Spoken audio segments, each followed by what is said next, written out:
आलोक जी। राधे राधे। राधे राधे महाराज जी।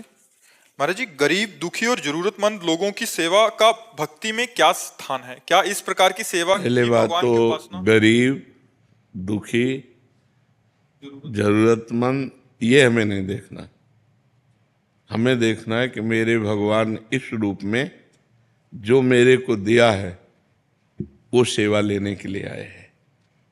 मैं कोई दान नहीं कर रहा हूं।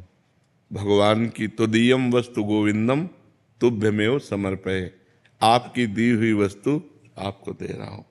अगर दान शब्द से तो एक का कई गुना बढ़कर मिलेगा, पर बुद्धि भ्रष्ट हो जाएगी। जब अधिक धन होता है तो बुद्धि भ्रष्ट हो जाती है। और अगर प्रभु की वस्तु प्रभु को दे रहे हो तो कई गुना बढ़ेगा, पर आनंद रहेगा और बुद्धि शुद्ध रहेगी। और सही बात यह है कि प्रभु की दी हुई वस्तु आपके पास है।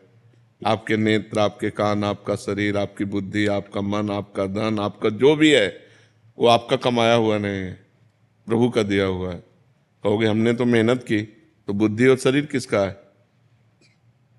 बुद्धि और शरीर किसका है? प्रभु का ही तो है। तो प्रभु की तो कमाई हुई, आपकी क्या कमाई हुई?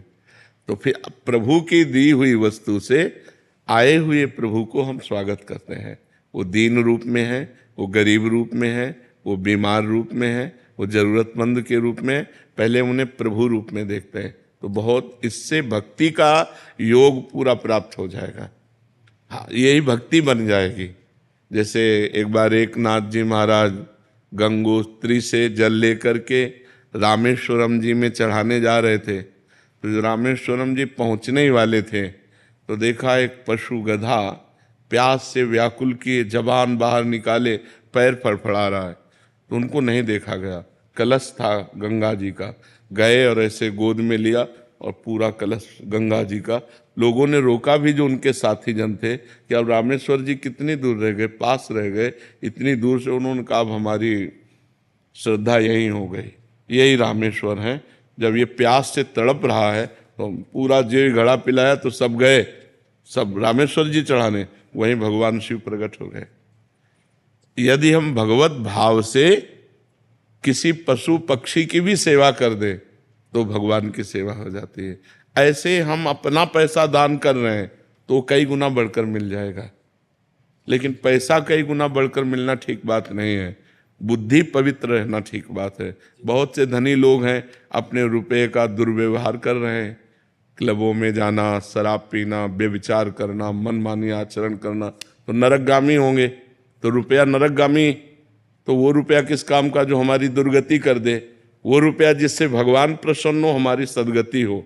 तो हम जब दान करें, हम दूसरों को दें तो उनमें पहले भगवान की भावना करें और अंदर ये भावना करें कि हे भगवान, आपकी दी हुई वस्तु आपको दे रहा हूं, ये मेरी नहीं है नाथ। तो यही भक्ति बन जाएगी और इसी से भगवान प्रसन्न हो जाएंगे। नामदेव जी महाराज ने जब एक कुत्ता रोटी लेकर भगा तो घी का कटोरा लेकर भगे, प्रभु रूखी मत खाओ, थोड़ा घी लगवा लो। तो कुत्ते में से भगवान प्रकट हो गए, विट्ठल भगवान कुत्ते में से प्रकट हो गए। तो अगर हम पशु पक्षी की भी सेवा करें तो भगवान उनमें भी विराजमान है। भगवत भाव से करें तो बढ़िया बात बन जाएगी, वो भक्ति योग बन जाएगा, साक्षात भक्ति योग बन जाएगा। जैसे हम कर्म करते हैं लेकिन कर्म भगवान का स्मरण करते हुए दूसरों के सुख के लिए करें तो कर्म योग बन जाएगा, वो मोक्ष प्रदान करने वाला हो जाए। अकेले कर्म बंधन वाला बना और कर्म योग हो तो हमारा मोक्ष हो जाएगा, हमारा कल्याण हो जाएगा, हम भगवान को प्राप्त हो जाएंगे। तो ये भक्ति योग बन जाएगा यदि आप ऐसा करेंगे तो। जी।